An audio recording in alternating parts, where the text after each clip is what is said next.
All right, we are week 5. Can't believe I'm saying that. Week 4, huge win over Bangor. Great night, beautiful sunset here at Veterans Memorial. Diane in the concession stand, excellent chili cheese fries. Everything was great. Band was great. You come away with a big win. Not gonna lie, I was a little worried on that first drive. I felt like we were making the same mistakes. But we quickly turned it around, and we got ourselves a big win finally. Something like that it was a confident win. No doubt, and we needed it desperately, and it was great to get on track and to be consistent. And not only did we play a team that was struggling a bit, but we did things ourselves that were more effective. We were crisper. Certainly did a much better job across the board. Stayed the course again when things didn't go perfect early on. You have to be resilient. It's a really major component of high school football is being resilient. So we were able to do that in the early going and get our legs underneath us a little bit, get a defensive score as well. But it was a really good night for us. How do you feel about the kind of the first 4 weeks or 3 weeks? It felt like everything kind of clicked on Friday. You talk a little more about that? Yeah, it takes some time sometimes. I remember having a discussion with John Veach. It was 25 years ago now. And I just talked to my wife about it the other day. It's about how sometimes he felt like, even as a high school kid, in his senior year, he didn't think the teams clicked until week 4. And the thing is, different high school football teams and programs are in different places. I mean, I've gone on the years where we've had veteran teams and we knew exactly where we were from day one. That's few and far between. Usually does not happen that way. Usually you have to find yourself. You have to find key replacements. You have to get confidence. Guys have to grow into their roles. And I do feel like this week was a week where that sort of did happen. That's a really important part of this process as we move forward into what is a brutal second half of our schedule. So before we move on, I just want to thank our sponsors. ET Trophy Shop has all of your trophy needs. They are your friendly neighborhood trophy shop since 1989. March Lutz Advisors.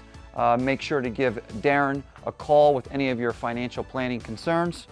LVHN, where setbacks become comebacks. Nothing is more evident than my son who went up there with a bump on the head. A week later, he is good to go. They were incredibly caring and incredible service up there. Penn Star Stone and Concrete, you name it, and they'll add stone to it. Phoenix Rehab. I don't need to remind you guys how they got me back to fighting shape. It's where you can recover, recharge, and rise. And Wiener Iron and Metal. If you have any cans or anything laying around, take it down there, turn it in for a little change in your pocket. So again, thank you to all our sponsors. Without you, this isn't possible. Yeah, did you notice any players stand out to you that kind of maybe took that next leap, that kind of things just clicked for them? It was nice. We did some adjustments to the second level defensively. We increased our size there and our physicality, which was important, I think. And Max Clues played extremely well inside. He gives us a 220-pound body. He's very twitchy. He's very physical. And he's a good complement to Brody Herndon in there, who's our experienced inside linebacker. So those two should help us solidify the run a little bit. We were able to get reps out of Shea Strunkowski as an outside guy, and also Juju Bainbridge as an outside guy. So it gives us some more size, physicality, and athleticism out there to be able to stop the runs, to be able to make some plays in the pass rush game, and just sort of make our up front stouter. Also, defensive line-wise, we got a little rotation going, so the guys aren't on the field as much and be a little fresher and hopefully more effective and be able to play lower. So that's really important that we slow down teams' runs and stop teams' runs and get stops on third down and fourth down, which we were struggling with. So we did take a step in the right direction in terms of that. I think that's some personnel adjustments that we're going to make. We're also going to play the other guys there as well, but some of those guys are a little smaller, a little from a physicality standpoint against this back half of our schedule. We need to be able to pick and choose when we use them effectively. And that's all part of being a football team is learning our roles, understanding our roles, and when we're on the field and have the opportunity to play to the best of our ability. So that did help us a little bit. So I was really excited about the fact that I think we stepped up defensively. We're much more physical. Yeah, and it's good, when you have a win like that, you get, especially now without freshman football, you get the freshmen in, they get reps. which obviously is going to pay dividends, maybe at some point in this season, but definitely for the future. So it's always nice to see that, and they performed well. Now, like you said, the beef of the schedule here, and there really is not a week off from here on out. I mean, you're not playing good football teams; you're playing the best football teams in the state, and it starts Friday against Southern Lehigh. They're undefeated. They had a couple close games, but I've talked to a couple of people. They say that they're the best team around. You played them close last year. We had that interception there by Satrelli, got called back, and then obviously in the district playoffs, you're one play away. How do you kind of repeat that performance and maybe kind of get the W? Yeah, you have to be creative with them. First of all, the first thing you'll notice is they're physically so much bigger than us. They all are. They have a 330-pounder who's got FCS offers. They're big across the board. They're 290, they're 275. So they look different physically. And as most teams do with us, but they played a big North Schuylkill team last week and beat them by 3 touchdowns. They are physical. They're extremely athletic with the Steckel kid at running back. The Sam's kid at quarterback threw for 3,000 yards last year. They're both all-staters. They have an outstanding receiver, number 80, and number 6, 2 of them. 80's their downfield threat. They run well defensively. Darius Roman's a good football player. Like they're across the board. There's very little weakness there. It's an area of growth. Their facilities are beautiful. Bucks County has grown up. The Lehigh Valley has exploded over to Center Valley. They're really a 5A program disguised as a 4A. They've been a 5A forever. And it's a challenge for us, certainly. They went to the state semifinal last year in 4A. They're currently the second-ranked team in 4A in Pennsylvania. Our kids aren't intimidated. We played with them last year. We'll have to compete and play with them again. They're on our schedule. They're in our league, and they're in our district classification. So we just got to get ourselves better. This is the time of the year where, it's going to be a challenge every week. It's going to be a gauntlet every week. And for us to get our program to the point we want to play, we have to play these teams, and we have to find ways to win these games and beat these teams. Yeah. How do you, I know, when I played, sometimes like when you played like a Berwick, you're almost beat before the game started because you're looking at them, and then you show up and they're bigger and they have the aura. How do you kind of fight that this week? Yeah, I don't think we have that. I don't think we're intimidated. I mean, I think last year the game here, week 5, and the game down there, in the district semifinal, I think clearly show we're not intimidated. Our kids they'll scratch, they'll bite, they'll fight, and I feel like we're a well-schooled football team, and that gave us the ability to move the ball last year and be effective. We can pass block, we can get off the ball and run, and we're not a finished product yet, but we're not a bad football team, and we're not intimidated. I don't think our kids are intimidated in this case. That could happen. It's often about matchups in high school sports, and I do feel like we have matched up with them in the past, and I feel no reason why we won't match up with them again.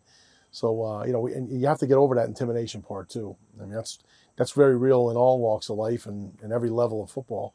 But we're going down there with an opportunity to make a statement, to create a memory, to have a great night. And these are the nights you play for. These are the nights you prepare for in the off season. We have a chance to go down there and make a loud boom. So I'm excited for our kids and excited for the opportunity. I mean, I've coached in a lot of these games on both sides, and I can tell you when you're on the other side, sometimes you're extremely worried because maybe you're not as dialed in as you need to be. We have a chance to change the trajectory of our season on Friday night at Southern Lehigh, and that's what we're going to prepare all week really hard to do. And what's the key? Is it physical? Is it execution? Yeah. Execution, the physicality part will be tough. It'll be tough to get vertical push with the sheer size that are up front guys. They can grind you. They'll go double tight offensively, power eye, foot to foot, and they're gigantic. And they'll gap you, and it's really, really hard to slow that down. It's hard for that not to be a +4, even if you defend it well. So it's like we just have to fight, and we have to, create our own breaks and, get a turnover and probably slow the pace of the game down. Yeah. And just make sure that we take possessions off of them.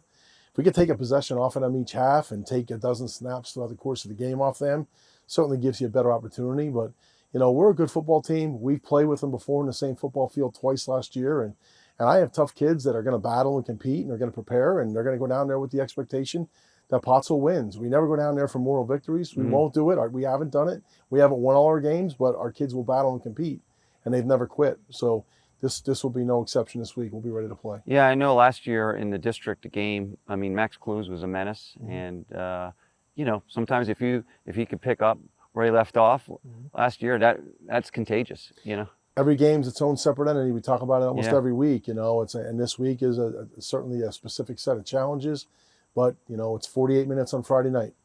And whatever happens at 7 o'clock on Friday night for 48 minutes, if we can find a way to make more plays and get more breaks, you know, we have as good a chance as any to win the football game. Now, last question here. You know, a former O-lineman yourself. If I gave you 10 snaps against Max Clues, does he touch the quarterback? Max Clues. I'm not as good as I once was. I'll tell you that. Got hamstring and all that stuff. But you still got the form? You got the shuffle? I hope so. I'm not quite sure. You know, I haven't done it in a while, but he's really having a really good football season. He really is. He's very physical. He's very twitchy. He's put a lot of time in. He's a 3-sport kid. He works diligently at everything. And he has made a difference this year for us, no doubt about it. And he has to continue to. He has to continue to raise his best. And he's got to continue to make plays for us on both sides of the ball, really be a spark for us. But he's one of the guys, one of many guys that are getting better and better every week. And, you know, but I'm really proud of what he's done. And we're going to need him to be really good, obviously, this year and next year for this program to be successful. You know, no disrespect to Max, but I'll have my money on you. I think something will click if once you hear that whistle in between the white lines. We have great kids, and they're all competing hard. They're all doing everything they do everything we ask them to do. Yep. You know, they're great in the weight room and in season, which is hard for high school kids. But for them to come in and attack the weight room and the in-season like they do, they attack conditioning, they attack our practices. We have really good football practices. You know, they're intense. We ask them to take care of their bodies and take care of all their academics and be great off the field. And they've checked all the boxes. So I'm really proud of them. And we're a program that deserves to have success and deserves to get some breaks. But make no mistake about it, nobody's going to give them to us. We have to go out and create them ourselves. Well, Coach, good luck and roll Tide. Thank you, Alfredo. Thank Roll you. Tide.